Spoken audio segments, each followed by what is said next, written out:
A Long Walk to Water by Linda Sue Park, Chapter 8. Southern Sudan, 2008. It was like music, the sound of Akir's laugh. Naya's father had decided that Akir needed a doctor, so Naya and her mother had taken Akir to the special place, a big white tent full of people who were sick or hurt with doctors and nurses to help them. After just 2 doses of medicine, Akir was nearly her old self again, still thin and weak but able to laugh as Naya sat on the floor next to her cot and played a clapping game with her. The nurse, a white woman, was talking to Naya's mother. Her sickness came from the water, the nurse explained. She should drink only good, clean water. If the water is dirty, you should boil it for a count of 200 before she drinks it. Naya's mother nodded that she understood, but Naya could see the worry in her eyes. The water from the holes in the lake bed could be collected only in tiny amounts. If her mother tried to boil such a small amount, the pot would be dry long before they could count to 200. It was a good thing, then, that they should soon be returning to the village. The water that Naya fetched from the pond in the plastic jug could be boiled before they drank it. But what about next year at camp? And the year after that? And even at home, whenever Naya made the long, hot walk to the pond, she had to drink as soon as she got there. She would never be able to stop Akir from doing the same. Southern Sudan, 1985. The lake's surface was calm, and once the boats had pulled away from the shore, there was not much to see, just water and more water. They paddled for hours. The scenery and motion were so monotonous that Salva might have slept, except he was afraid that if he did, he might fall over the side. He kept himself awake by counting the strokes of Uncle's paddle and trying to gauge how far the canoe traveled with every 20 strokes. Finally, the boats pulled up to an island in the middle of the river. This was where the fishermen of the Nile lived and worked. Salva was amazed by what he saw in the fishing community. It was the first place in their weeks of walking that had an abundance of food.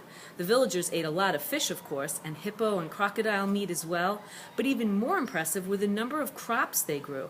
Cassava, sugarcane, yams. It was easy to grow food when there was a whole river to water the crops. None of the travelers had money or anything of value to trade, so they had to beg for food. The exception was Uncle. The fishermen gave him food without having to be asked. Salva could not tell if this was because Uncle seemed to be the leader of the group or because they were afraid of his gun. Uncle shared his food with Salva, a piece of sugar cane to suck on right away, then fish that they cooked over a fire, and yams roasted in the ashes. The sugar cane juice soothed the sharpest edge of Salva's hunger. He was able to eat the rest of the meal slowly, making each bite last a long time. At home, Salva had never been hungry. His family owned many cattle. They were among the better-off families in their village of Lunarik. They ate mostly porridge made from sorghum and milk. Every so often, his father went to the marketplace by bicycle and brought home bags of beans and rice. These had been grown elsewhere because few crops could be raised in the dry, semi-desert region of Lunarik. As a special treat, his father sometimes bought mangoes. A bag of mangoes was awkward to carry, especially when the bicycle was already loaded with other goods, so he wedged the mangoes into the spokes of his bicycle wheels. When Salva ran to greet him, he could see the green-skinned mangoes spinning gaily in a blur as his father pedaled. Salva would take a mango from the spokes almost before his father had dismounted. His mother would peel it for him, its juicy insides the same color as her headscarf. She would slice the flesh away from the big flat seed. Salva loved the sweet slices, but his favorite part was the seed. There was always plenty of fruit that clung stubbornly to that seed. He would nibble and suck at it to get every last shred, making it last for hours.